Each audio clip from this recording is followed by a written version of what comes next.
John, you've talked about how, Owen Tippett had to learn to play a power game to become, the guy he is now. How complicated in your experience is it for a guy that, comes up as a teenager who's used to playing skill and trying to do everything he can to avoid getting hit to learn how to play that way? Yeah, I don't know how he was taught. I don't know what he was before. But he has the makings and the abilities, the body, the skating, to be that, to be a power forward with skill. So that's the road we're going to go down. And I think he is, I've said to you guys before, I think he realizes how good he can be. I think he's just started. Is that something you recognized early on when you got here? When you got him, was that that was something he had to learn how to do? Well, after I started coaching for him, I didn't know Tip right. when I got here. I mean, he was still pretty young. He was with another organization, and when you start coaching them, you see what they are. You see what you feel as a coaching staff. You feel what you think they can be, and you get about it. And then it kind of falls in their court as far as how they go about it. And he's one of the most coachable guys I've coached. So I'm really looking forward to see where he goes to. John, going back to last night's game, I talked to Travis Sanheim a few minutes ago down there, and he said essentially that you guys haven't had a lot of games this year where you've won, but the guys came away feeling like they didn't play that well. And I guess my question is, as a coach, how do you balance, not necessarily taking away from the fact that you guys beat a really good team, but that over the final 40 minutes you didn't play the way you guys want to play? Yeah, I moved by it. We didn't talk about it today. I trust the team. They know how bad they were the second and third periods, so we haven't even talked about it. John, with a guy like Sean Walker, you said in the summer you reached out to Todd McClellan just to get a kind of read on him. Have you been pretty impressed at what he's been able to accomplish here in a contract year, a guy that wasn't really known? Have you been? I didn't know anything about him. Talked to Mac when we got him. Great competitor. When he's a safe player, he's a bad player. When he's a player that takes a chance on his gaps, takes a chance making plays, he's a really good player. Been inconsistent a little bit around the way, but I just think he's that good. Undrafted. I mean, no one knows who he is until he plays. And him and Sealer have been put together and really kind of hung in there together and have been a great pair for us this year. Right-handed defenseman, very important guy for us. He's the guy that, could give you and Danny a tough decision in March.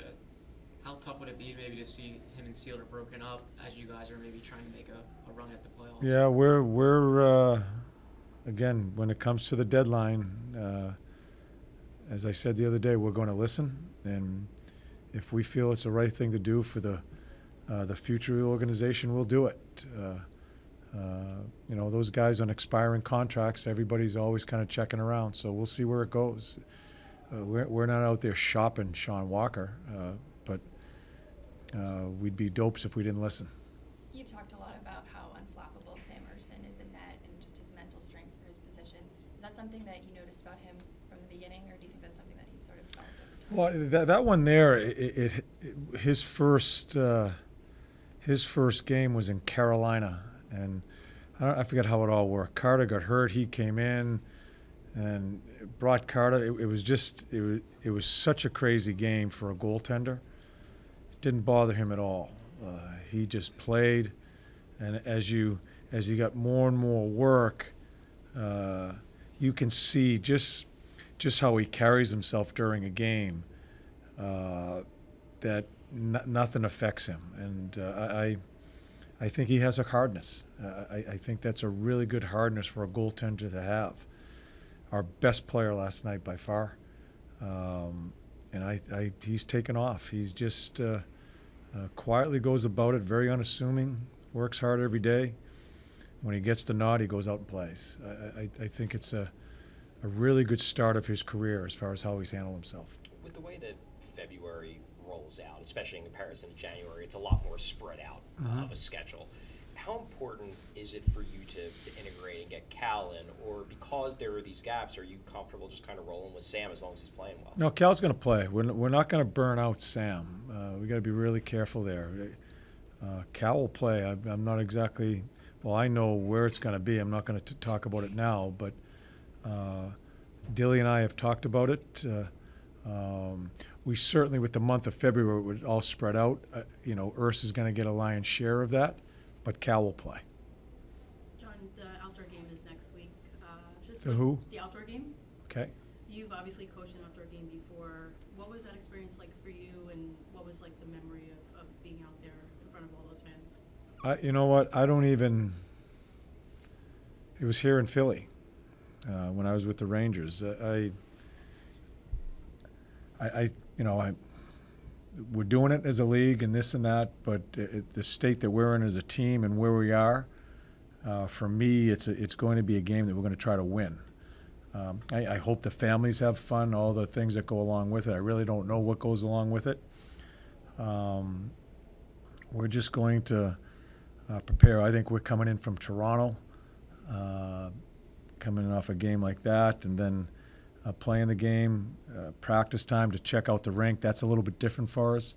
But as far as preparing and as a coaching staff, we're just going to prepare the team. All the other stuff around us, really don't pay too much attention to it.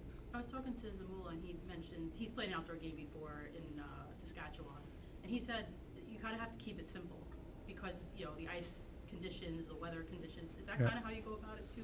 Yeah, we will talk about that. I'm not sure what the weather's going to be at that time. I'm not sure how the ice is going to be. We'll have a practice the day before.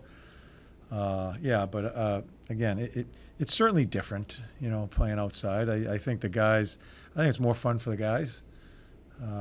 Coaches just freeze their ass off on the bench and coach the game. But we're in the situation we're in.